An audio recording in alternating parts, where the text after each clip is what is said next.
бацхан нөө бүхэн цэцний өсөлж болгон гэрчлэн цагаараа дахин уулзж байна. Энэ удаад бид Монгол чуулганд сэргэлт яаж ирэх вэ гэдэг сэдвээр гэрчлэн хуваалцахад бэлэн болсон байна. Гэрчлээ эхлэхийн өмнө Бурхны үгээр тунхаглая. Бид гэрчлэлийг болон хурганы цусаар сатаныг ялсан юм аа. Амен.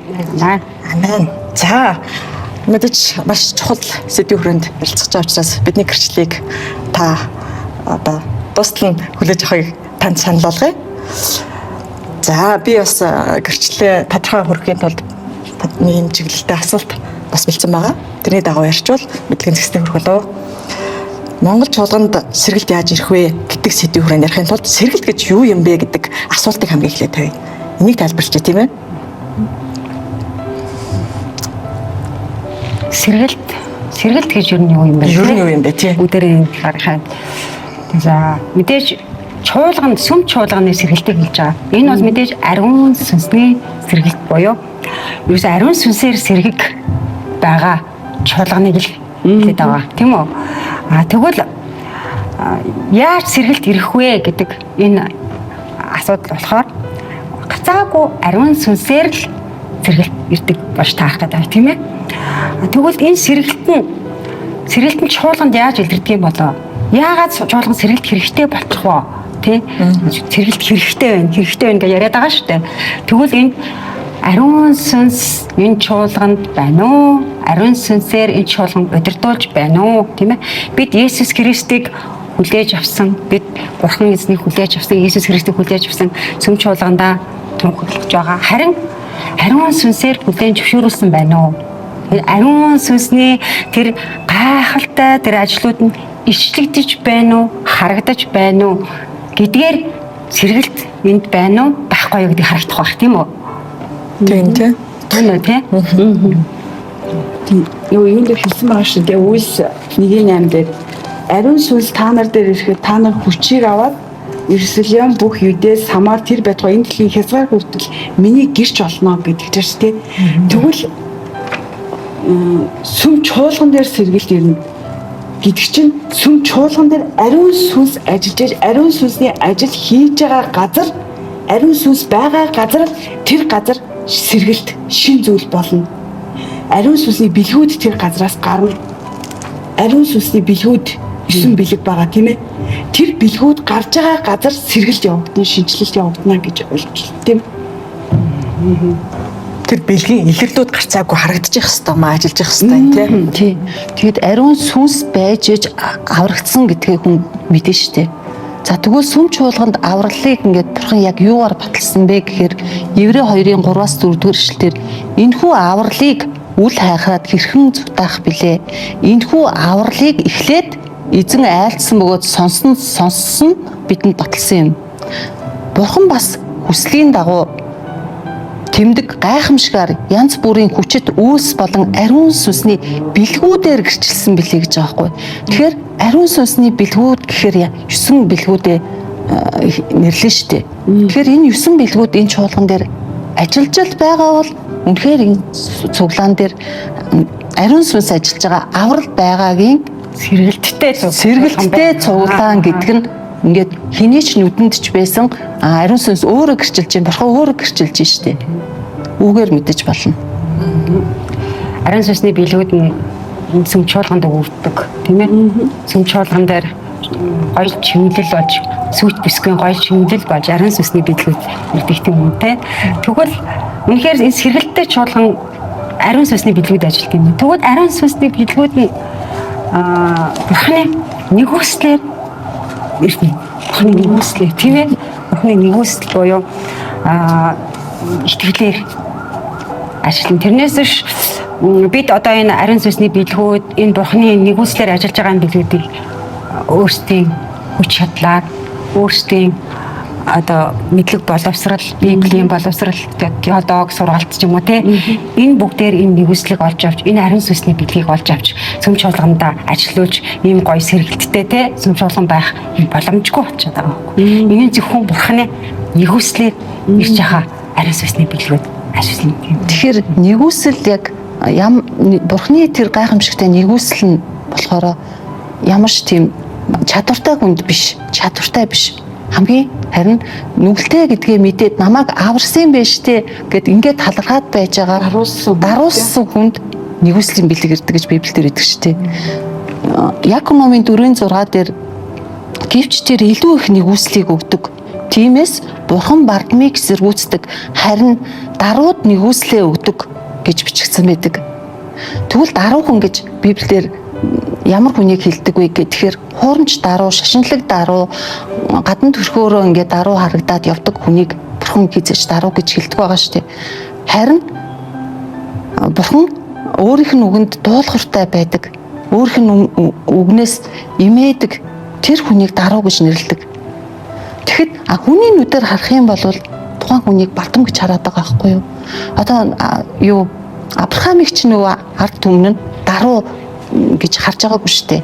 Энэ ямар бардам нөхөр вэ гэдэг Авраамыг айгүй эсэргүүцэжсэн бол Бурхан тэр хүнийг харахтаа хамгийн даруу хүн гэж Библиэлд бүр гэрчилсэн байдаг шүү дээ.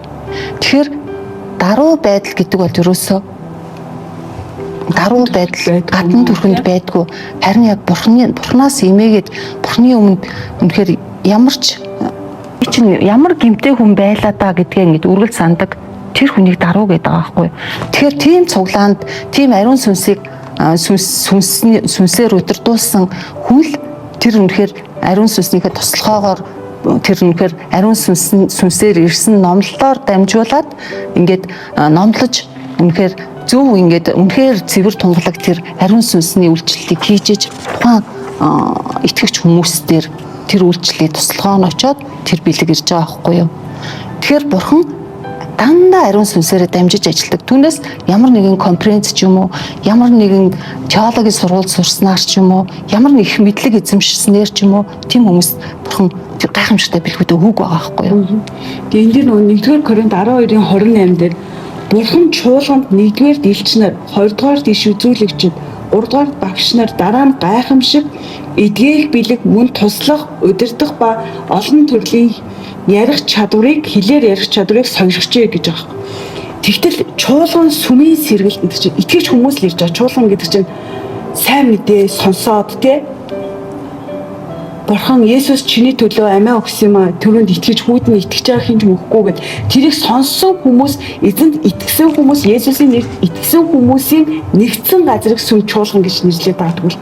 Тэгвэл тэр сүм чуулган дотор чуулганд Бурхан бүр өгөө хэлсэн биз. Хамгийн түрүүн энэ газар ээлж, иш үзүүлэгч, багш, гайхамшиг, эдгэх бэлэг, туслах, удирдах бүх төрлийн хэлээр ярих чадварыг өгжээ. Ариун сүнсний бэлгүүд өгсөн шүү дээ чуулганда. Гэтэл энэ бэлгүүд нь бүгдээрээ ажиллаж ээж, ариун сүнсний бүх бэлгүүд бүгд ажиллаж ээж тэр чуулган маань, тэр сүм маань сэргэг тийм ээ. Үнэхээр ариун сүнсний сэргэлт ирсэн чуулган болгоо. Сүм болгоо. Тэрнээс биш за ч юм уу те хин нэгэн дээр очиод ч юм уу за нэг удаа сэргэлт авчаал за энэ удаагийнхаа нөгөө нэг гандан нуучны хэмрийн сан тавиулдаг шиг те нэг удаа нэг номоо уншуулсан жилийнхаа заслыг хэлчихсэн. За нэг сэргэлт авсан энэ жилдээ ч за боллоо доо биш.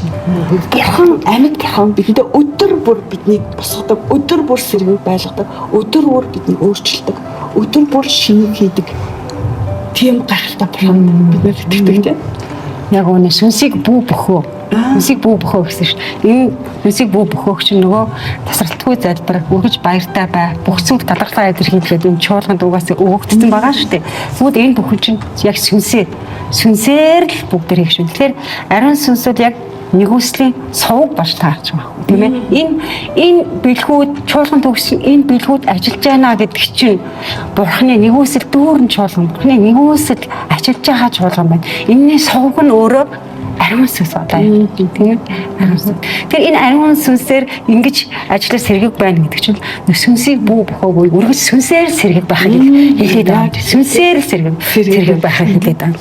Тийм ээ. Тэгэхээр энэ дээр бас нөгөө сүнсээр сэргэг байна гэдэг чинь нөгөө сүнсээр төрөөгүй юм байна яах вэ? Тийм ээ. Сүнсээр төрөв. Үнэхээр ариун сүнсээр төрсөн, ариун сүнсний баптизмыг хүртсэн Христийн сүмүүд жинхэнэ амьд ариун сүнсний ажлууд ажилладаг. Ийм сүнсээр сэргэгч болно болно гэсэн бас нэг юм асуудал гарч ирж байна тийм ээ. Түрүүн нөгөө сэргэлт гэж юу вэ гэдэг. Монгол яаж ч сэргэлт гэдэг үгээ өөрөө бодоод үзэн гот тэр чинь сэргэж штэ. Өхмөл байсан зүйл сэргэж чинь тий. Харанхуй байсан газар гэрэл ас чинь. Энд чи өөрөө сэргэлтээс тий. Тэ хорч исэн тэр зүйлүүд сэргэж ам орж эхэлж байгаа байхгүй. Тэр яг жинхэнэ сэргэлт гэж орж ирж байгаа. Тэнгод Үлс номон дээр гардаг штэ. Хамгийн анх Пентекостийн өдөр жинхэнэ сэргэлт болдог штэ. Юу болж байгаа гэхээр ариун сүнс ирж байгаа. Ариун сүнс ирж байгаа. Энэ иш үзүүлэгч яолоор дамжуулан бурхан аралдахдаа эцсийн өдрүүдэд би сүнсээ бүх махбод дээр цутгана. Хөвгүүд охид чинь иш үзүүлж, залуус чинь үзэгдэл үзэн, хөгшчүүл чинь зүү зүудлэх болно. Ирэм гэлгүй боолуудынхаа дээр тэр өдрүүдэд би сүнсээ цутгана. Тэд иш үзүүлэх болно. Би дээр тэнгэр совин ёр, доор газар тэмдгүүдийг өгнө. Энэ нь цус гал суунаглах утаа байлаа. Эзний агуу цог жавхланд өдөр ирэхийн өмнө нар харанхуул сар цус мэт болно. Эзний нэрийг дууддаг бүхэн аврагдах болно хэмээн гиснээр болчоо гэж байгаа юм. Тэд эзний нэрийг дуудангууд ариун сүнс тэр газар сэргэлтээ өгч байна. Тэнгот одоо тухайн үед болж исэн тэр зүйлүүд одоо бидэнд болох боломжтой учраас бурхан Библи үлдээсэн байгаа шүү дээ. Тэ болсон зүйлүүд одоо болноо. Бидний амьдрал дээр сэргэлт яаж ирэх вэ? Ариун сүнсээр ирж байгаа тэ. Хүн сэргэлтийг аваад сүнсээр дахин төрж байна. Мансан зүйл нь тэдний зүрхийг хүнсэнд Петр болон бусад элч нарт ах トゥ нараа бид одоо юу хийх вэ? Петр тэд гимшигт хүн бүр Есүс Христийн нэрээр баптизм хүртцгээ. Ингэснээр та нарын нүгэл уучлагдаж бас та нар ариун сүнсний бэлгийг авах болно. Ариун сүнсний сэргэлт ирэх үед гимшил сугарч байгаа байхгүй. Тэр сэргэлтэн дээр үнэхээр гимшил байна уу? Гимшсний дараа яг нүгэл уучлагдаж байна уу? Атсан хүн болгон тэр зүйлийг өөртөө мэдрэх хэрэгтэй байхгүй. Ариун сүнсийг аваад минут тэр гимшил сэргэлт орж ирж байна. Өргөжлүүлээд Үлс намайг уншаа онгод сэргэлт ирсний дараа итгэл эхэлж байгаа. Дахиад цаашаа онгод итгэгчтэй амьдрал эхэлж байгаа байхгүй. Сэргэлтээр дамжуулаад тэр сэргсэн жинхэнэ итгэгчийн амьдрал. Тэгээд цаашаа онгод сон гуулагчин гэдгийг үж байгаа. Энэ дээр нөгөө нэг сон гуулагчин үзэгслэн дааман хаалганд дээр өдрө болгон суучаа гэдэг үгсэн шүү дээ. Тэгэхэд Петр тэр хүнийг сэргээх үед тэр хүний хөлтөнд тэр өхмөл байсан тэр хорч исэн байсан аймгүй хөлөнд нь сэргэлт ирж байгаа байхгүй. Ариун сүнстэй. Гэтэ бурхны хүнээр дамж. Тэр чинь яг жинхэнэ сэргэлт байхгүй. Тэгээд тэр хүн юу хийж босоод бурхныг алдаршуулж байгаа байхгүй. Баярлалаа. Ягаад гэвэл аймгүй байсан хөл нь амтай болоод эхэлж байгаа. Тэгтээ нэг юм тэр хүн цаашид нэг өдөр босоод ч юм уу те сүмдэр босож залбирч те бурхныг магтчаад маргааш нь суудсан хуцаад. Үгүй ээ.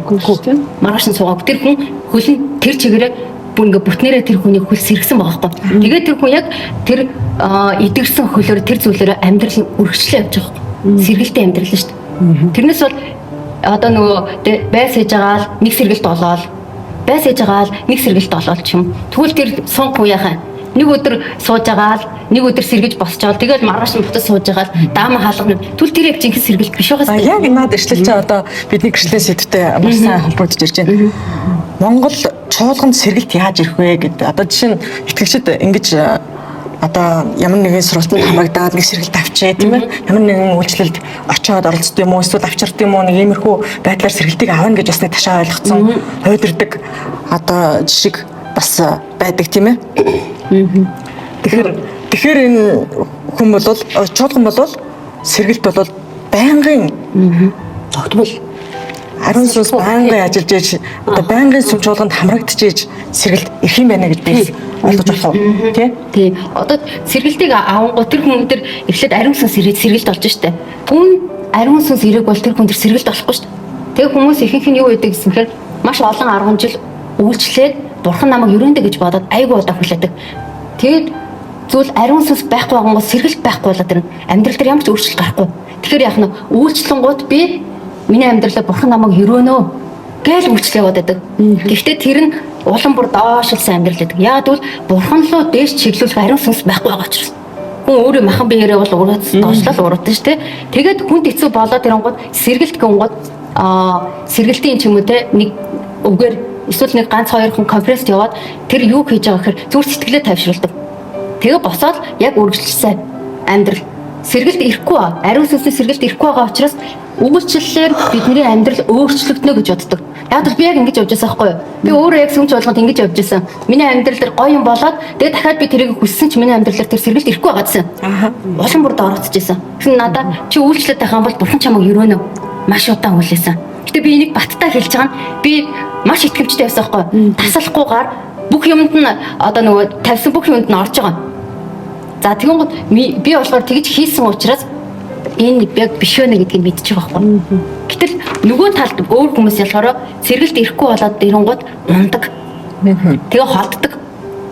Тэгэхэд юу гэж боддог гэхээр би бурхнаас холдоод би холдоо явцсан байгаа учраас миний амьдрал дээр хүнд хэцүү дарамт гараад ирсэн байна. Гэт тэгж бодох буцаа үргэлдэг. Тэгээ буруу тунгуудаа би ингээд аалдаг оног итгэмжтэй явж чадаагүй байгаа учраас би ингээд буруу юм аалдаа гим нүгэл хийчлээ гэд амьдрал нь хэцүү тун буцаж ирэнгуут нь за чи үйлчлээ. Тэгвэл бурхан чамайг ер нь нэрээ тийм байна гэж бодоод буцаад үйлчилж эхэлдэг. Гэхдээ тэнд тэрний цаана юу ажиллаж байгаа чөтгөр ажиллаж байгаа байхгүй юу? Сатан яаж ажиллаж байгаа гэхээр үйлчлэн гот тэр хүнийг дарамтлахгүй. Яг тэгвэл бурханд үйлчлэн гэж одоо л яваад байгаа яг тэр хэмдэн байгаа л байна. Хэсэг хугацаанд дараа амьдралын хэцүүдэд ирэнгууд тэр хүн яваад байгаа шүү дээ. Тэгвэл бүр илүү дарамтлагдаг. Тэгэхээр нөгөө хүн би эндээс холтонгод буруучлаа гэж одоо буцаад нөгөө газар ирээд үйлчлээд эхлэнгууд дарамтыг авчдаг. Тэгэн гот нэрээ тийм байна бурханыхаа. Тэгээ ингэ яваад байдаг. Гэхдээ хизээж нэг төвшнөөс дээшээ гардаг. Амьдрал дээр сэргэлт бүрэн ирдэг. Ах トゥ ус нь бүрэн аврагддаг. Тэгвэл нэг юм хүмүүсийг ирүүлэнгууд ах トゥ усээ ирүүлэнгууд тэрийг ирсэн учраас манай ах トゥ ус аврагдчихлаа болоо гэж. Гэхдээ тэр нь цаана маш олон зүйлүүд бүр ингээд итгэгчдийн амьдрал гэж аахгүй ариун сүнс ирсний дараа итгэгчдийн амьдрал үргэлжилж штэ. Тэгэхээр бүхэл бүтэн амьдрал дээр тэр чиг дээр сэргэлт ирэх бас тастайгаад сэргэлт болох хэрэгтэй байхгүй бүх зүйл дээр. Одоо ингэ бодсон чинь сүнсээр төрсөн 14 жилийн өмнө тэгээ 12 жилийн өмнө ирсэн энэ чуулганда тэнгууд л нөгөө 12 жил би сэргэлтийн араас явсан байгаа байхгүй юу. Тэгээ сүнсээр төрөнгөөл маш ингэ бурхныг ингэ эрен хаах ингэ цангаас ирсэн хойвчлаа. Тэгээл өстэй зогсолтгүй би тэр одоо яг ингээл бас л нөгөө ушаа олохгүй шүү дээ төрөлтөл яваад байгаа байхгүй нөгөө библиэс өөрөө хөвчилж биш тэгэл нөгөө суралт конференц сэргэлтийн маш олон конференц тэр юунууд би явсан зөндөө сэргсэн 3 өдөр сэргээл тэгэл утрын шүү дээ угаасаа түр зураг ингээд сэтгэл хөдлөлийн төвшөнд онцуулаад нэг гоёолаад ингээл ирэн мэдээж тэгэнгүүт л тэр сэргэлтээр юм уу маш олон эзнийг эрен хаагаад эзний үннийг яг ариун сүнстэй тэр яг л ингээд нэг юм хайгаад штэ зүрхний гүрэнд яг л эзэн тэгэл ингээл эрен хаагаад яваад бүх газраа л явсан одоо маш олон христчэн итгэгч найз танилуд ихтэй би одоо энэ сүүлийн одоо энд ирэхээс өмнө одоо 9 жил тасардгүй гэж Монголд ирээд хайсан байна штэ тэгэхэд бол тэр болгонд бол дүр сэргэлтийг бол авсан тэр нь бас сүнслэг биш байсан юм байна сэтгэлийн төвшөнд зүгээр нэг оюун ухааны оюун санааны төвшөнд л байсан юм гэдгийг бодож байгаа. Тэгвэл энэ чуулгандаа ирээд яаж сэргэлт авсан гэвэл яг гэмшлэл буугаад гэмшлийн бэлэг буугаад тэгээд та нарын сэргээлтэх цаг эзний оршихугаас гэж хэлдэг шүү дээ библиэд. Тэгвэл яг эзний оршихуй байгаа эзний үнэн ариун сүнс яг энэ газар нэг ажиллаж байгаа яг дахлын ширээ байгаа тэр яг ингээд газар ирээд яг ариун сүнс тэр хувь мөн одоо итгэгч болсон миний дотор сэргэлтийг авчирч байгаа байхгүй гэмжлэлээр дамжуулаад өөрчлөлтийг чөлөөлөлт эдгэрэлтэй зогсолтгүй тэнгүүд нөгөө бүх юм ингээд нөгөө буруу шигсэн сүх шиг гэж бол буруу байсан юм гэдгийг ингээд эзэн нөгөө согны хайл зарлаж байгаа юм баг баг бүх номлол болгонд ингээд буруу ойлголтууд нь засагдаад одоо түрүү ингээд ярихад чи чуулган гэлэх чи монгол чуулган чи яг пастор хончин төвтэй шүү дээ. Тэгэхээр чи бурхан бол өөрийн одоо сэргэлттэй тэр ариун сүнстэй жинхэнэ өөрийн одоо чуулганыг те анхны чуулганыг анхнаас нь ариун сүнстэй бэлгүүдийг гэмссэн хүмүүстэй бэлгүүд буунаал гэсэн байгаа байхгүй юу. Тэгээд тэр бэлгүүдээрээ бид нар бие биендээ үйлчлэх байгаа байхгүй те. Тэгээд тэр зүйлийг би бүр гайхаад яг сүнс дотор ингээл нөгөө үгийг ингээд заагаал нууцуудыг мэдүүлэхээр би ч одоо зөндөө л ингээл сураал зөндөө юм сонсоол явсан нэг ч ингээд хүнээс бас ингээд урд нь би мдээгүй штэ гэж бүр гайхмаар юм байна. Тэгээд жишээ нь ингээд юу ах чи би сүнслэг ариун сүнсний үр жимс 9 үр жимсэл гээд айгүй их сонсч ирсэн тэрийг өөрөө ингээд хүчлээд өөрийнхоороо одоо гаргах гал те амар хичээгээл тэр зан чанараа өөрчлөхгүй те амар ингээд өөрийнхоороо шахаал ингээд үйлчлээд явж ирсэн бол сүнслэг тэр 9 бэлэг байдаг гэдгийг миний чих онгоод хүү яг ингэж бүр бурхны хэмжээ инх зэгцтэй бүр яг ингэж өгөгдөм байж дээ гэдгийг одоо сүүлийн Гайхалтай юм тий. Вау. Ямар гоё ингээд бурхан ингээд 7 хоног болгон биднэрт бэлгүүдээ задлж шít. Тэгэхээр шалтгаан нөгөө сэргэлт яаж нөгөө чуулган дээр яагаад сэргэлт ирэхгүй байгааг вэ? Бид нар ингээ ариун сүнсийг ажилуулахгүй нөгөө хүний газрын жүтгэрийн юм ажиллаад хүний оюун санаа, хүний сэтгэл тэр газрыг удирдах байгаа учраас ариун сүнс өөрийгөө татаж аваад ариун сүнсний ямар ч тэр бие биендээ бэлгүүд нь одоо ондооч те сүнс нь нэг үйлчлүүд нь ондооч те ганцхан бурхан бидрийг захил гэж байгаа шүү дээ. Тэгэнгүүт л тэр яг тэр чуулганд яг бурханы өгсөн тэр цогц тэр бэлэг авьяасаар хүмүүсийг үйлчлүүлэх тэр зүйлийг л юудаас хаацсан байна. Пастор ганцхан хончин унтал ирэх юм. Тийм Монгол чуулган тийм гол амгагч ярьсан тэр ингэж байгаа. Итгэгч нар яг одоо ингэ бодгоо. Үндэ Библийг маш бага уншиж байна. Библийг баг уншихгүй те. Гэтэ яг юу уншиж байгаа юм гот Христэд итгэдэг гэдэг хэрнээ Христ сүм цуглаанд явж байна те. Тэгвэл Библийг өгсөн байхад Библийг уншдаг. Би ч гэсэн өөрөө бас айгүй бага уншдаг байсан. Тэндээс би юуг ойлгож авсан гэхээр Библийг уншдаг хүн Библиэлд юу болж байгааг мэдэхгүй байгаа. Сүм чуулган Библийн дагуу удирж байгаа үгүйг ч мэдэхгүй байгаа. Тэгээд хин нэгний хэлсэн үгээр ч юм уу те эсвэл нөгөө нэг удирж байгаа пастор ахлагч нараа эсвэл айгүйх ном уншдаг. Яг үндэ бол итгэгчдэр үнэхээр Библийг унших байна. Тийм учраас Библиэд болж байгаа зүйлүүдийг ерөөлөх хүсэн ч ерөөл нэрэхгүй байна. Бас ялгаж салах хэрэгтэй юм а ч гэсэн мэдэхгүй байна. Зөв замаа ч олж чадахгүй байгаа. Одоо энэ дээр ингэж явах. Бурхан завцаа сонгоод түүнийг эхлээд та нарт илгээсэн. Хүн нэг бүрээ хорон муу замаас нь эргүүлж та нарыг өрөөхийн тулд билээ. Бурхан өөрийнхөө үгэнд бичсэн байгаа. Өрөөхийг хүсэж байна. Гэхдээ хүн нэг бүрийг хорон замаас нь эргүүлэх гот нэг өдөр бурхан дээр ирээд хорон зам нь эргэчин гэж ойлгоод байгаа байхгүй. Гэтэ тийм биш. Нэг гимшээд эсвэл нэг сэргэлтийн юунд яваад хорон муу замаас тэр доор нь та хурдан ирэхгүй. Тэгж хурдан ирэхгүй шүү дээ. Тэгж хурдан ирэхгүй. Яг тэгвэл бүтэнсээ өдөр болгонд бид нар өөрчлөлт засаж янзаж заад сургах тэр болгонд бид нар тэр чинь бидний амьдрал болж эхэлж байгаа байхгүй. Тэрүүгээр дамжуулан бүтэнсээ өдөр болгон өгөө өгч авсан үгээр бидний амьдрал сэргэлт явагдаж штэ. Сэргэлт ингэж ирж байгаа байхгүй. Тэгвэл энэ дэр болохоор ингэж хорон муу замаасаа та яг эргэж гин үү? Өчнөө олон жил явжээд зүрх сэтгэл чи хорон муу замаас чи эргэж гин үү? Тэ бурхны өгсөн өрөөл тань дээр харагдаж гин үү? Тэр харах хэрэгтэй байхгүй. Үсэж байгаа бол хорон муу замаас эргэх хэрэгтэй байна. Гэхдээ таны явж байгаа газар таны хорон муу замыг илчиж өгөхгүй байгаа бол тэр бурхны зүйл биш байгаа байхгүй. Яг л бурхан гимш гэж хэлсэн. Тэгвэл гимшүүлэхийн тулд бидний болохгүй байгаа зүйлүүдийг хилчээд тэр зүйлийг гаргажээд яг нь бид нар гимшээд хорон муу замаас эргээд өрөөл ирж шít. Гимшил байхгүй. Яг л бурхан өөрийнхөө үгэн дээр ажиллаж байгаа тэнд ямар ч гимшил байхгүй учраас хүмүүс хорон муу зам орхиж чадахгүй. Жинхэнэ үнэн байхгүй учраас яаж гимшиж яаж ирэхэж мэдэхгүй байгаа юм. Тийм учраас амьдралд нь сэргэлт байхгүй. Гэхдээ маш олон хүмүүс сэргэлтийг ярьж байгаа. Гэтэ жинхэнэ сэргэлт юу гэдэг ч яг үндэ мэдгүй. Сүнсэнд нь тий зүрх сэтгэлд нь оюун бодолд нь жинхэнэ сэргэлтүүд ирж байгааг тэр жинхэнэ сэргэлт байхаа тий тэрийг мэдгүй харин баян болох, мөнгөтэй болох, эсвэл эрх мэдэлтэй болох тий тэр зүйлийг сэргэлт гэж ойлгоод байгаа. Харж байгаа өнцгөн л зүгээр юм. Яг бол жинхэнэ зааж өгөөгүй учраас нийгэмдэр байгаа өнцгөл тэр байгаа юм. Харагдж байгаа өнцгөн. Одоо айгүй хүмүүс тэгж яаж байгаа шүү дээ. Тэгэхээр энэ яг юутай холбоотой байна? Яг үнэ. Тий, одоо би ингээд нэг асуух гэх. Монголын итгэгчдийн тий сэргэлтэнд яг юу саад болоод байгаа юм бэ? Сатаны түлхүүр нь юу юм бэ гэдгийг хөшөөж хараад болж байна тий. Ямар ч сүм чуулганд явж байна гэдэг маш том асуудал байгаа шүү дээ. Тийм байгаа.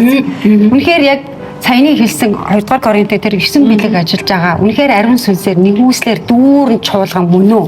Яг энэ чуулганд явж л байгаа бол сүнсээр сэрэхгүй байна гэсэн асуудал байхгүй. Тэ үнэхээр тийм чуулганд л явж байгаа бол хувь хүн ч гэсэн сүнсийг бөхөөхгүй сүнсээр сэрхэг байх боломжтой болчиход байгаа байхгүй. Тэгээ энийг гэсэн би ч гэсэн өөрөө тийм үү өмнө 10 хэдэн жил цуглаанд явж байхдаа яагаад би сүнсээр сэрээгүй яагаад би сүнсээр төрөөгүй эсэ дахин төрөөгүй байсан бүх асуудлууд энэ бүхэнсний бүсэж чуулгандаар ирсэн хойно шийдэж байгаа байхгүй. Яаж шийдсэн гэхээр энэ яаж бурхны нэгүсэл ажиллаж бурхны эдгэрэл чөлөөлөлт ажиллаж байгаа тийм үү? Чөлөөлөгдлөө. Үнэхээр тэр худал хуурмаг сүнс тийм үү?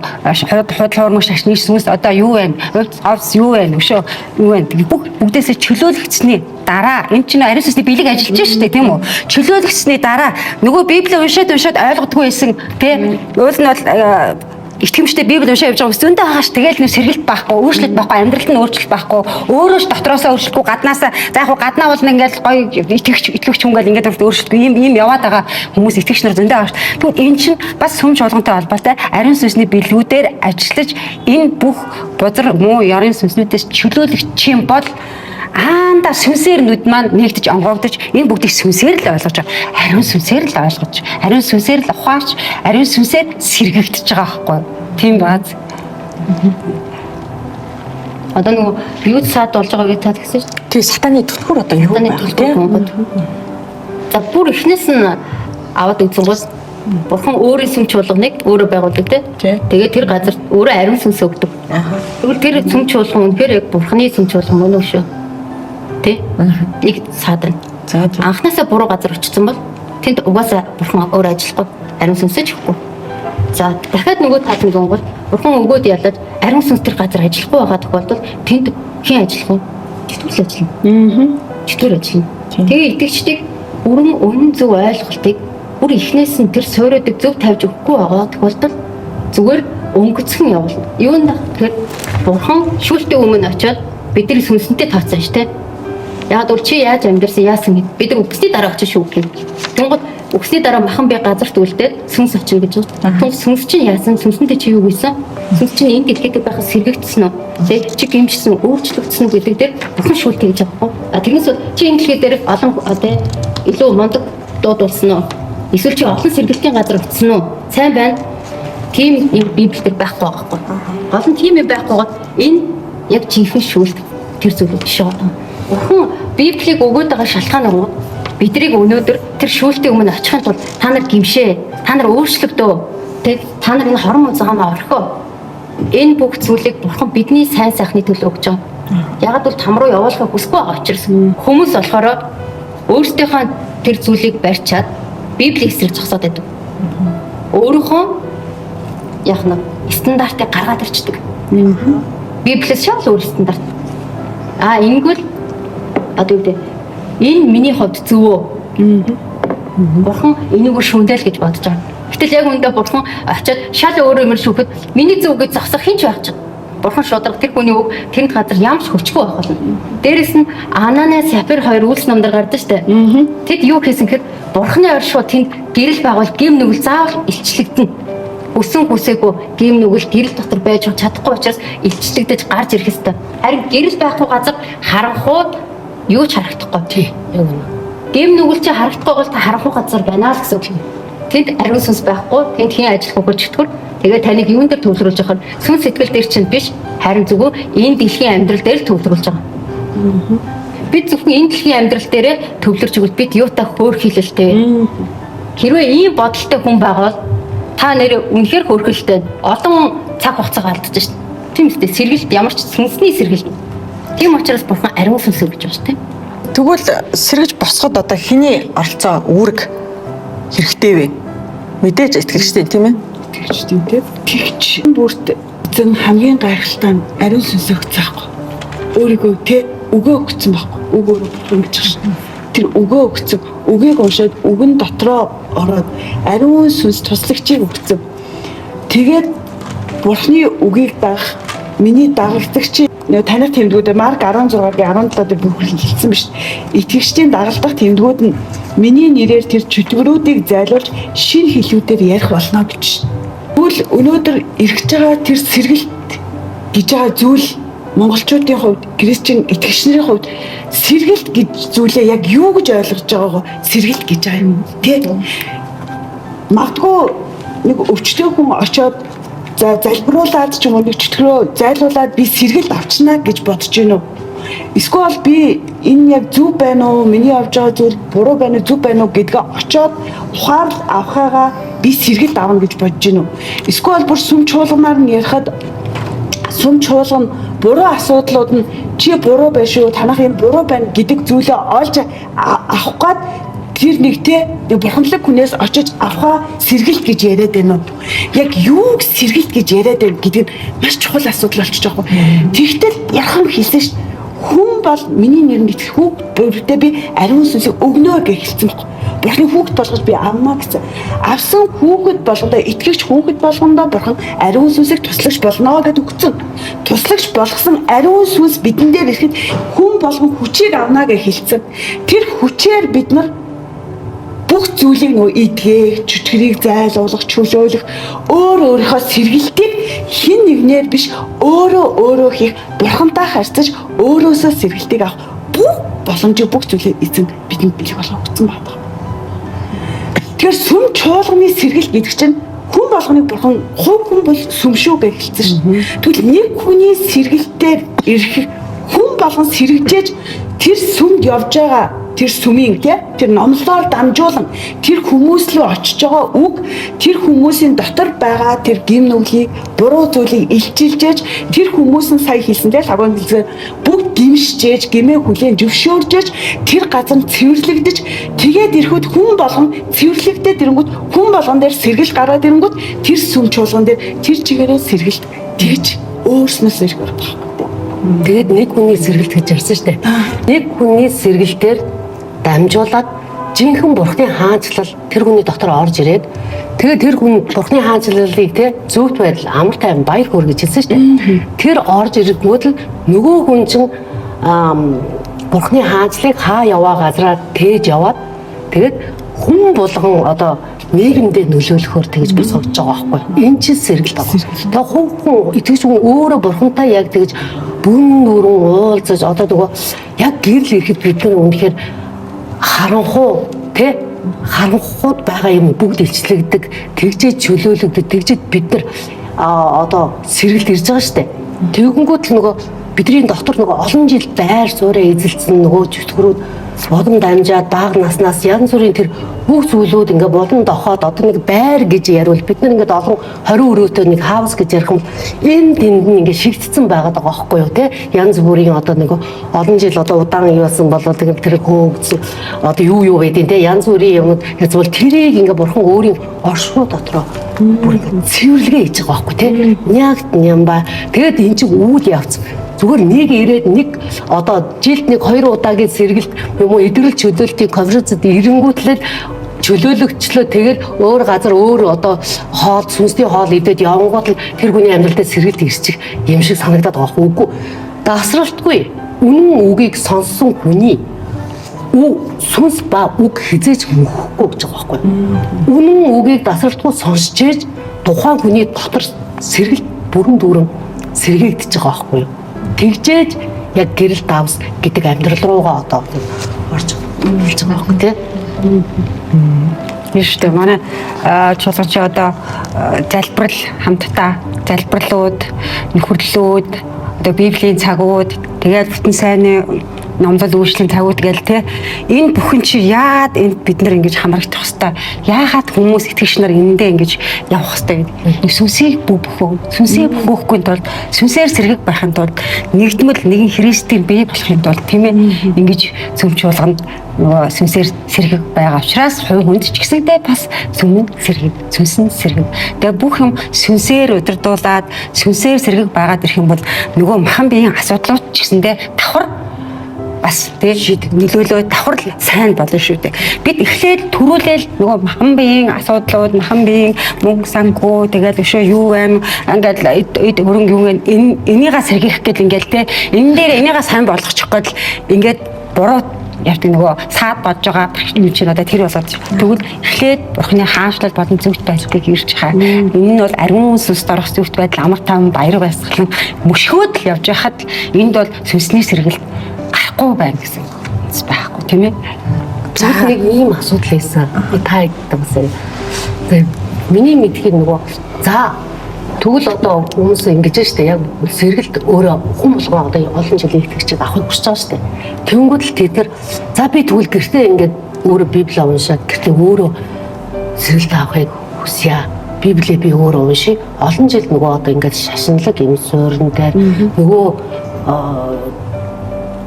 юу явагдаагүй штэ.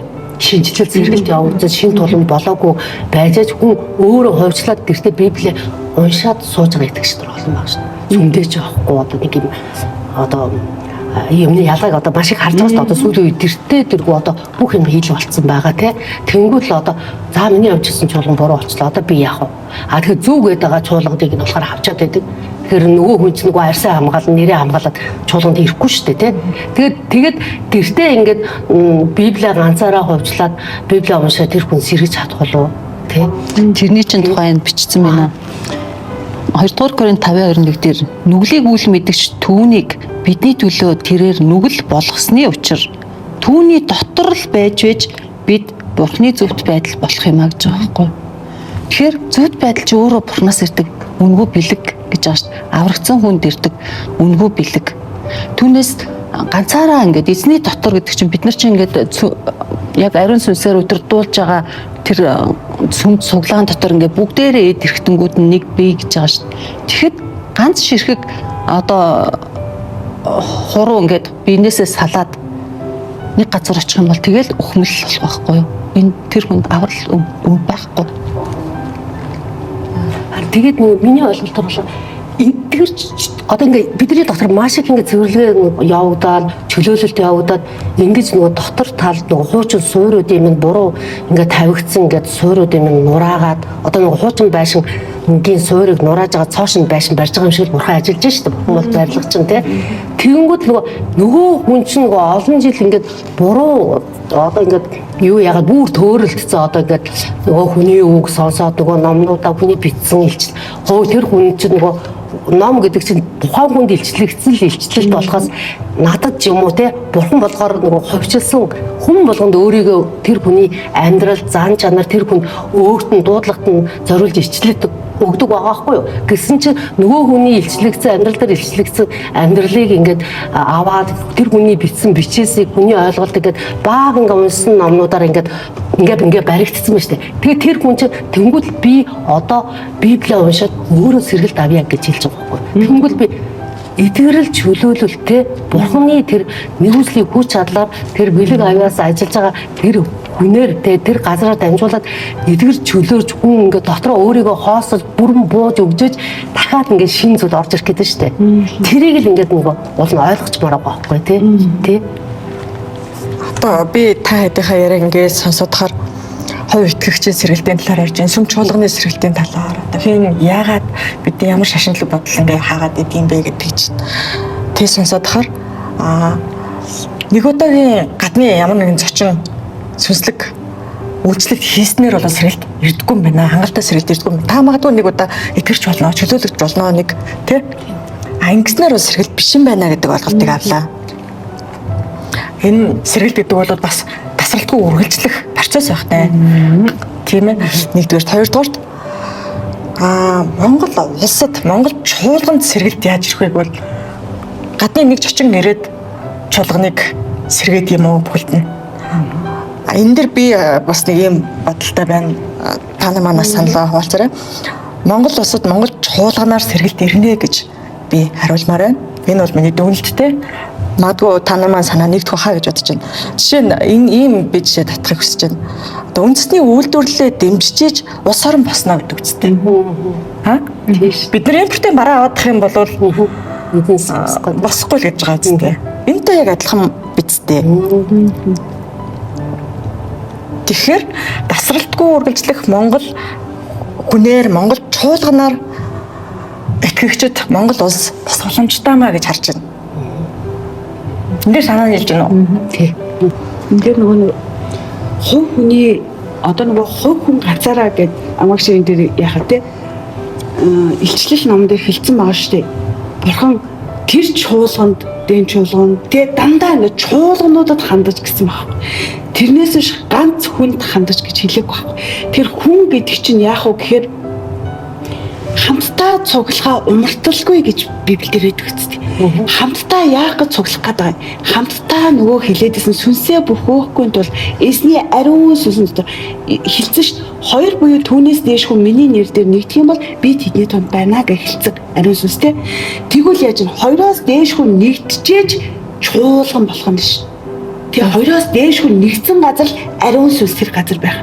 Ариун сүнс тэр газар ирэхэд хилцэн нөгөө тэгээ үйлс нэг юм ариун сүнс та нар дээр ирэхэд та нар хүчийг олно гэсэн шүү.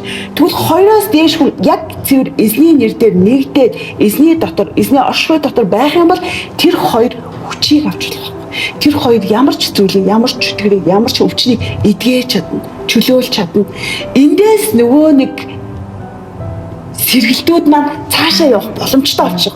Монгол хүмүүс яагаад Монгол хоёр хүн нэгдээд яг ариун сүнс бурхантайгаа ярьж байгаа цэвэр ариун сүнсийг үнэхээр өөрийгөө бүрэн өхүүлээд жинхэнэ бурхныг эзэн танд итгэе. Бүрэн өөрийгөө тавьж өгөөд эзэн лөө хандж байгаа эзний үгэн дотор байгаа хоёр хүн яагаад нэгдээд хамтдаа цуглаад тэр газраас сэргэлт ирнэ шүү.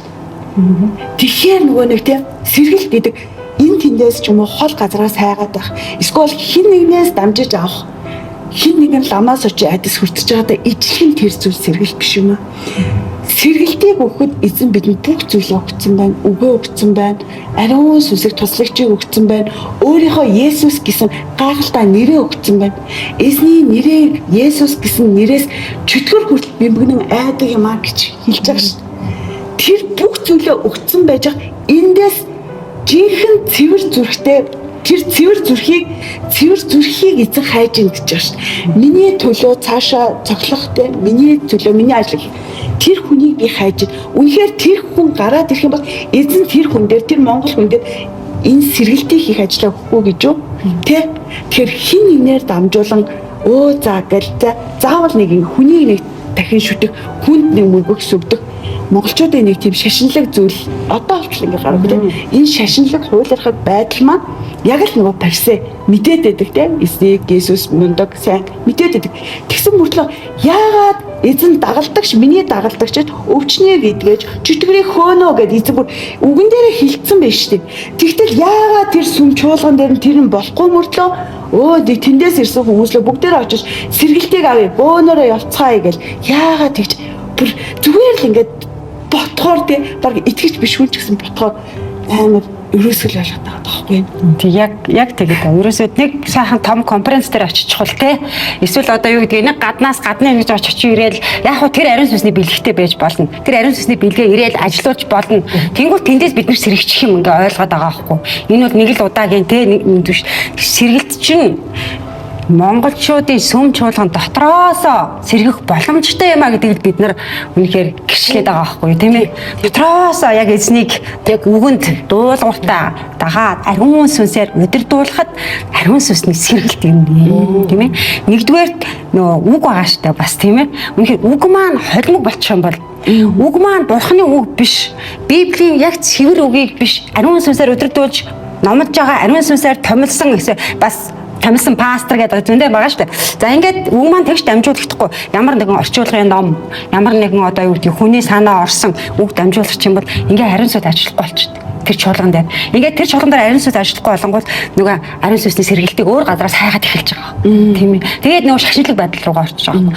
Үгүй ээ, сэргэлт бол ерөөсөө л даруйд нэгүсэл өгдөг эзэн даруй тэр сүм чуулган даруй өөрийн итгэгч нартаа өөрийн гайхалтай нэгүслээрээ ажиж өөрийн гайхалтай ариун сүнсийг ажилуулахыг хүлээн авсан бүх хүмүүстэй бүх чуулгандаа эзэн ажиллах болно. Хамт байх болно. Эзэн бидэнтэй хамт гэж хэлсэн шүү дээ. Тэгээд Библиэлд бас байдаг шүү дээ. Эзний мотор аварч чадахгүй богино гэж юу. Одоо энэ сүм христчин хүмүүс маш их залбирч штэ. Бид нар ч нөгөө хуучин 20 30 жил залбираад лсэн. Яасан сэргэлт ирдгүй юм бэ? Бүгдээрээ сэрхийг хүсэж бид бүгдээрээ л гайхамшигтайгаар тэр үнэхээр Библиэлд гардаг үнэхээр тэр хүчрхэг байхыг хүсэж шít. Гэтэл яагаад бурхан хайчцээ? Тэр баалын 400 шүзүүлэгчийг Илия шоолдог штэ. Танаа бурхан чинь хайшаа аялаар явцсан юм уу гэд ингэ шоолдог штэ. Гэтэл бидний жинхэнэ үнэхээр тэр ариун сүнсээр биднийг удирддаг жинхэнэ бурхан яг ингэ байгаа байхгүй. Эзний мотор бидний дээр байж идэг учраас би энэ цуглаанд ирээд үнэхээр цэвэрлэгдсэн. Тэгээл янз янзын бохор юм гарч байгаа байхгүй юу? Бохор зан чанар, бохор ингэ нууцлагдсан. Би ч өөрийгөө аягүй зүгт гэж бодож исэн байгаа байхгүй юу? Яа тэгэхээр тэгж ойлголцсон байсан шүү дээ тэр шашинлаг байдал ч угаасаа. Есүс ингээд миний гмийг авсан юм чи одоо би ингээ угаасаа хүссэн хүсээгүй зүвт гэж бодчихсон байсан болоод яг цэвэрлэгдээгүй сав байсан байгаа байхгүй юу? Хуучин тулан байсан байхгүй. Энэ дээрээ шин тулан болоод ирэнгүүт бурхан үнэхээр гайхалтай, ариун сүнс үнэхээр гайхалтай ажлуудаа хийж байгаа байхгүй. Одоо тэр үнэхээр эзний гайхамшиг гэж юу гэдгийг харж байна. Миний дотор үнэхээр шүнзүүдээр ч ярьж байна. Өдөр нь үнэхээр мэрэгэн ухааныхаа үгсээр ч ярьж байна. Тэгээд бас мэдлэгийнхээ үгийг ч оруулж ирж байна. Тэгээд дээрэс нь итгэлийг мэрэгэн ухааны үг мэдлэгийг ороод ирэнгүүт давхар итгэл ороод ирнэ. Итгэл ажиллаад ирэнгүүт эдгэрч байна. Мос сүнсийг хөөж ийн. Сүнснүүдийг ялгах чадвар нь хүрээд ирээд энд чинь ийм сүнс ажиллаж байгаа юм байна. Энэ миний эсрэг ийм зүйл ажиллаж байгаа юм байна. Есүсийн нэрээр эрх мэдэлтэйгээр тушаахад тэгэхээр эзэн ариун сүнсээр ажиллаад тэр зүйл алгуулж байгаа байхгүй, зайлж байгаа байхгүй юу? Ийм эзэн ингэж л ажилдаг. Библиэр ч ингэж ажиллаж ирсэн. Тэгэхээр зэрэг сүнсний сэргэлт над дээр ирсэн юм уу? Ингээд асуух юм бол миний ярьсан ярианы гэрчлэлээс харах юм бол угаасаа ирсэн л байгаа байхгүй. Тэгэхээр энэ цуглаан дээр Монгол цуглаан дээр үнэхээр эзний мотор хамт байж сэргэлт ирсэн байна. Харин шашинлаг тэр сүнснүүд яадаг вүлээ?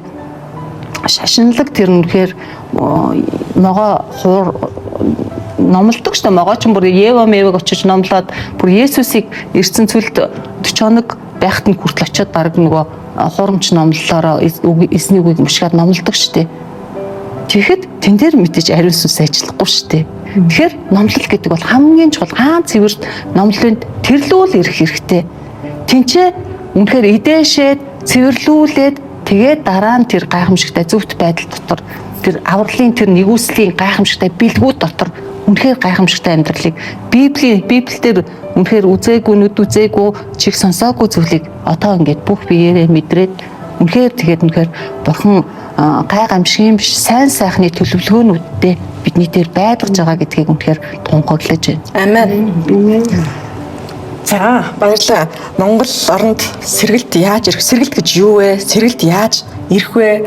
Энэ сэргэлтийг сатан яаж биднээс нууцлж идэг вэ гэдэг нэлээ тодорхой мэд зүйлсийг бидний үргэлжлүүлэн ярьсаар байна. Ийм ч хэлэх зүйл байна уу тий? Ярьсан зүйлүүд дээр өмнөд хэлэх юм бол Библи нөгөө юу бодсон штэ.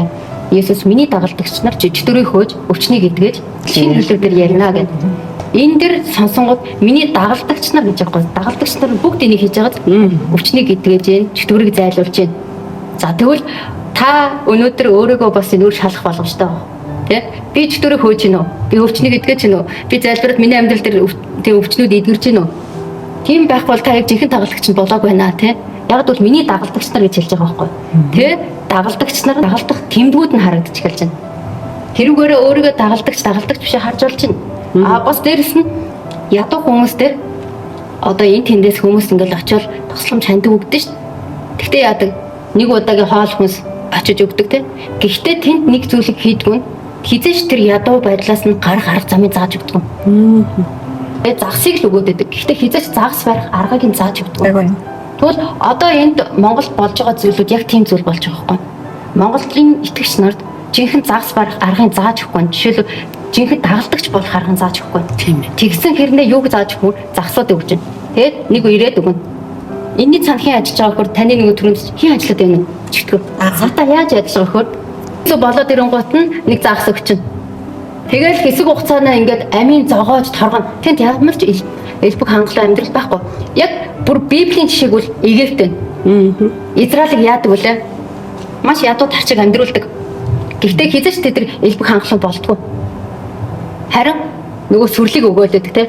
Жижиг хоол унд өгөөлөдөг. Жохон ингээд хэрүүл уруул гаргаал те. Сөргөөцөлдөд туслаг гаргаал ирэнгуут нь жохон хоол өгчдөг. Яг тэр шиг итгэгч нар унаал хэцүүдэл те. Тэр юунаас явах гээд ирэнгуут нь сатаныг жохон сэргэлт гэдэг нэртэй жохон загсыг өгчнө. Тэгвэл нөгөө хэд ингээ баярлал за гэж өвшүүлээ явдаг. Гэхдээ тэнд Израиль тэнд 400 жил яг тэгж байсан байхгүй. Чөтгөр яг тэгж ажиллаж шít 30 жилийн хугацаанд. Жохон загас өгчөөд тэр яаж хин нэг авчирч байна. Яг бол энд байгаа хүмүүс нүг чадахгүй байгаа учраас хин нэг авчираа сэргэлт гэдэг нэртэй жохон сэтгэлийн уураж гоё баяр хөөрт оруулж байна. Тэгээ цаашаа өргөжлүүлээ яг тэр ядуу амьдрал нь хэзээ ч тэр ядуу амьдралаас нь гарах тэр арга замыг зааж өгөхгүй шít.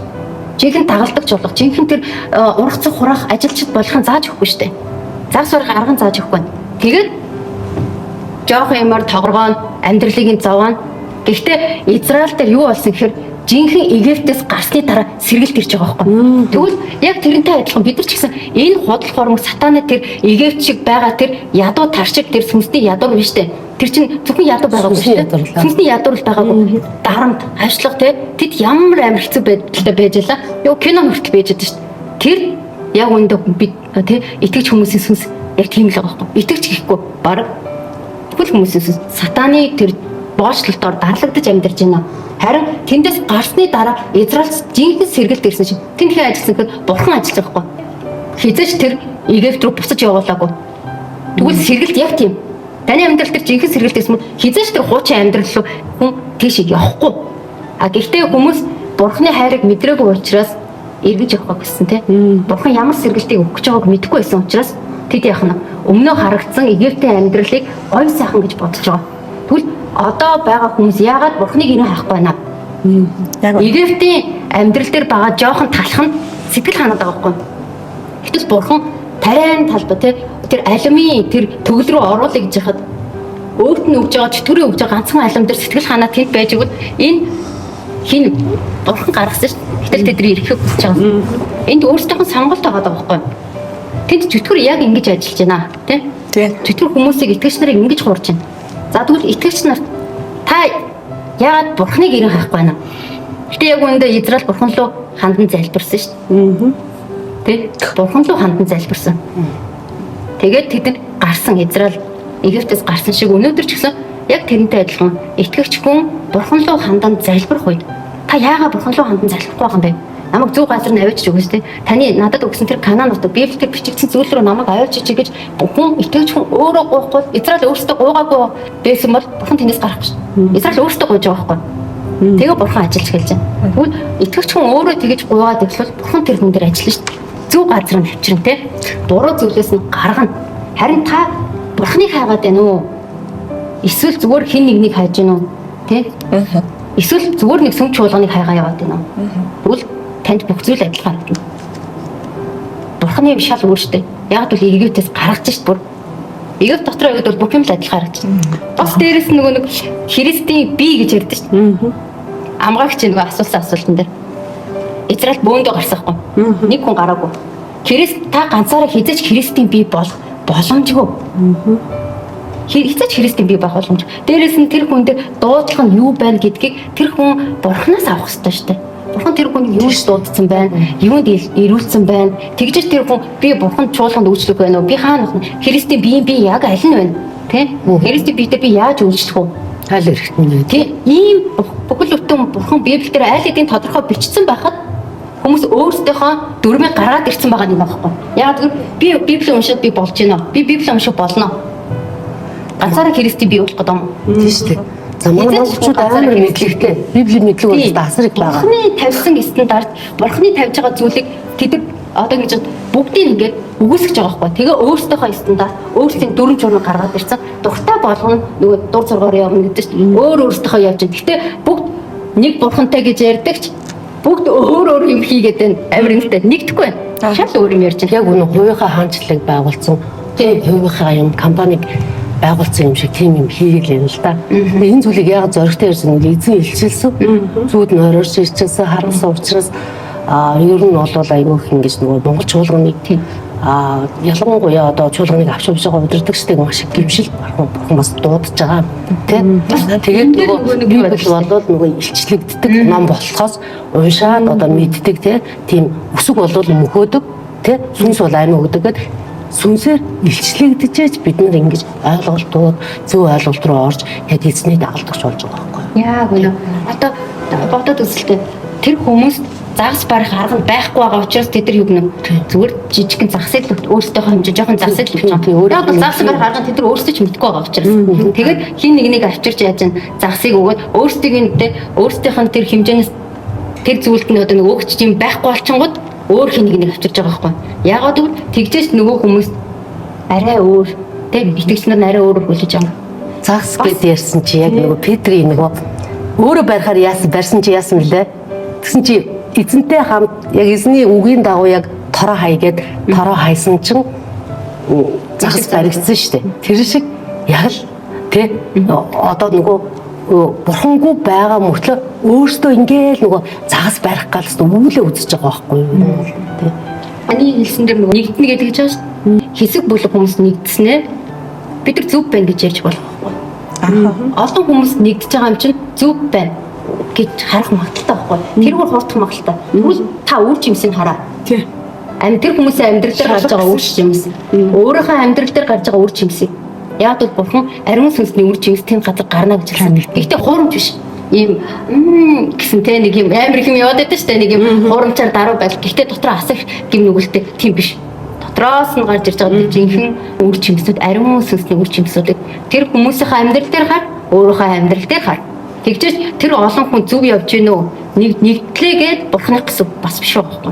Бөөндөө нэгдлээгээд өөр зүйл дээр чөтгөр дээр хүртэл нэгдэх боломжтой л байхгүй. Яг бол нэг л эзэн тэгсэн шүү дээ. Тэгвэл дэлхийд дээр хоёр зүйл нэ бурхан чөтгөр. Бурхан дор нэгдэх бол чөтгөрийн доор нэгдэж байгаа шүү дээ. Өөр хаа нэгдэх вэ? Тийм шүү дээ. Амен. За баярлалаа. Ерөнхийдөө бид гаргая гэсэн санаагаа нэлээ итгээд гаргалаа гэж ойлгож байна. Нэмж хэлэх зүйл байна уу? Энэ сэдвтэй холбоотой. Итгэгч хүмүүс яагаад эзнийг эрен хайдаг вэ гэхээр хайр дутагдсан болохоор тусламж хэрэгтэй байгаа учраас түүнээс шарын шашнаасаа бид нар чи ингээд өөр юм хайгаад ингээд явсан байгаа хгүй. Тэгэнгүүт тэр хайр нь яагаад ингээд тэр хайр хуурамч хайр, шашны хайр ингээд хүмүүс ингээд нүдийн сохлоод за тэгээд жинхэнэ бурхны хайр ямар гэдэг гэдгийг хинч мэдэхгүй байгаа хгүй. За тэгээд жинхэнэ бурхны хайр ямар байдгийг ингээд байдаггүй гэдгийг ингээд үзээд мэдээд ирэнгүүт бүр ингээд яагаад Библиэлд байсан энэ зүйлийг мэдэхгүй байгаа юм бэ? Яа тэгэхээр тэр шашинлаг байдал чинь хүний ингээд нүдэн сохолцсон. Өө бурхны хайр ямар гоё намайг өрөвдчлээ, намайг хайрлаа, намайг шүүхгүй байна. Надад айгүй гоё ингээд сэтгэл төрүүлээд ивих өөрхий гэж намайг ингээд бодож гин. Айгүй гоё хайраар намайг ингээд бодож гин, намайг хинч загнахгүй. Ингээд ийм зүрх сэтгэлээс ямар ч сүнсээр биш зүрх сэтгэлээрээ ингээд нэгтчихэж байгаа хгүй тэр хүмүүс чинь. Тэгэнгүүт яг жинхэнэ үнэн бурхан дээр ирэх гэхээр бурхан чи яадаг вүлээ? Египтээс нөгөө израильчуудыг гаргаж ирэнгүүтээ сахилгажуулаад эхэлсэн байхгүй юу? Маш хатуугаар сахилгажуулсан. Бурхан яагаад тэгсэн гэхээр хайрладаг учраас тэр бузар муу зан чанар бохор саваан зүйлсүүдийг нь арилгаж цэвэрлэхийн тулд хатуу зэмлэлд маш хатуу таяг гэдэг нь штэ. Тэгээ Есүсийг Библиэлд ч хэлдэг штэ төмөр таягаар захирнаа. Тэгсэн чинь тэр одоо энэ сүм цуглаанууд бид нар сүм цуглаан дээр байхад яаж исэн гэхээр хуурамч нилуун хайраар захирч исэн баг. Хуурамч нилуун хайрын дотор ховс дотор ингээд байлгаа тэрнээсээ л холтчул ингээд хайрнаас гачих гээд байгаа юм шиг. Тэгэхээр яг жинхэнэ бурхны хайрн дээр намайг авчираач. Тэгвэл би аврагдана. Тэгвэл намайг эргүүлээч. Надад ухааруулаач. Ариун сүнсээ та байдаг бол намайг чиглүүлээч. Есүсээ аава гэд ингээд гуйх хэрэгтэй шүү дээ. Тэгжээж л ирсэн шүү дээ энд. Би бол энд тэгжэл ирсэн. Тэгээд эсвэл гэхэд Монгол чуулганы Монгол итгэгч нарын хүний бүрийн сэргэлт өөрөөс чинь шалтгаална хин нэгнээс биш. Бурхан таны харьцаанаас та сэрэх үү, унах уу, хуурж байдал дотроо зүгээр л ингээд яваад байх уу? Энэ зүйлээс те таны сэргэлт, хувь хүний бүрийн сэргэлт бурхантай харьцах харилцаанаас чинь шалтгаална, таны өөрчлөлтөөс шалтгаална, эзний үгэнд хэр дуулууртай байгаагаас шалтгаална. Бүх зүрх, бүх сэтгэл, бүх оюун ухаанаараа эзэн бурхнаа дагж гин үү, дагна гэдэг чинь зүгээр нэг дагаад явах биш, тэ? Дагалдагч гэдэг бол Есүсийн хийжсэн бүхий л зүйлийг дагахыг хэлж байгаа, тэ? Хууль Мосеогоор өгөгдөж хуучин гэрээнд сэргэлт ирчихсэн тийм үү те? Шинэ гэрээнд нэгүсэл ба үнэн нь Есүс Христээр дамжин ирсэн тийм үү? За мэдээж энийг бүх сүмч болон хүлээн зөвшөөрч байгаа. Харин одоо бидэнд те сэргэлт бол ариун сүнсээр. Ариун сүнсээр дамжин ирж байгаа. Үнэхээр ариун сүнсийг эсэргүүцдэг сүмч болгон ариун сүнсийг эсэргүүцдэг хувь хүндэл сэргэлт байна. Шашнаас ялгарч зүйл бол ертөсөө л ариун сүнс байгаа байхгүй. Тэр чинь нөгөө ариун сүнсний бэлэг авьяасыг ариун сүнсийг одоо бэлэг авьяас яг бурхны өгөхөд байгаа тэр бэлгүүдийг аваад тэр бэлгүүдээрээ үйлчлэхэд бидний зэвсэг байсан. Тэгээд нөгөө хайрыг хэрэгжүүлэх байсан байгаа байхгүй. Тэнгүүл эргээд би өөрийгөө харахад би өөрөө хоосон.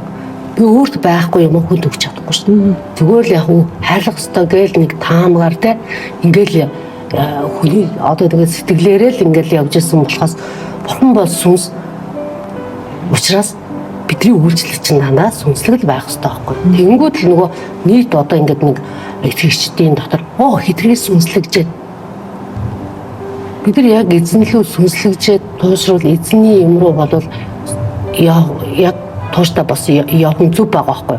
Мэдээж ингээд бас хууртагдах буруу сүнсний буруу юмд ороод ингээд төөрөлдөг тохиолдол байгаа. Тэр зүйлээр нь дамжуулаад айцаар эргэлзээгээр ингээд хүчдэг байгаа байхгүй. Болохгүй шүү. Та нар тэгж болохгүй шүү. Мангаа гэдэг нэг үгтийг айлгадаг шиг ариун сүнсний одоо бэлэг аваас тэр газар ажиллаж ийн гэвэл болохгүй гэд. Ингээд ариун сүнсийг эсэргүүцсэн олон жил болсон байхгүй. Бүхлийн зөвшөөрөв. Тэгэхээр чин энэ газар дээр Есүс Христ цовдлогдоод дахин амьдлаад явхдаа биднэрт ариун сүнсийг амласан шүү дээ. Энэ газар дээр надад итгэсэн хүн тэр ариун сүнсийг авнаа, ариун сүнсээр төрнөө. Тэгээд намайг дэлхийн хязгаар хүртэл намайг гэрчлэнэ гэсэн шүү дээ. Тэгээд хүчийг аваад гэрчлэнэ гэсэн. Тэгэнгүүт нөгөө та ариун сүнс танд харин байна уу? Ариун сүнсээр дахин төрснө үү гэдэг нь өөрийгөө шалгах хэрэгтэй тийм. Амен. За тэгэхээр итгэлийн ханд үсэ бид танд болон Монгол чуулганд сэргэлт яаж ирэх талаар нэлээд дэлгэрэнгүй гэрчлээ. Би бас төгсгөлд нэмээд нэг зүйл хэлхийг хүсэж байна. Сүм чуулганд хүн үнний мэдлэгт хүрч өөрчлөгдөх ёстой юм аа. Сүм чуулган болвол ингэж өөрчлөлтийг хийж явах ёстой газар. Түүнээс биш нэг удаагийн сургалт семинар нэгэн хүний зочны үйлчлэлээр та өөрчлөгдчихдөг. Тийм амархан зүйл бас биш юм аа гэдгийг тунгаан бодголтгой. Тэгээд төгсгөлд нь би итгэлийн ханд үсээсээ нэгэн асуултыг тавьж хариултыг танд үлдээхийг хүсэж байна. Сонсож байгаа бүх итгэгчид хариулголтгой. Өөртөө Монголын Христийн биед хийгдэж байгаа энэ олон үйл ажиллагаа, цуглаан, баяр сургалт, конференц хинт ашигтай вэ? Хинт хохиролтой вэ гэдэг асуултыг танд тавьж байна. Тэгээ хариулт нь танд үлдэг, та өөртөө хариулголтгой.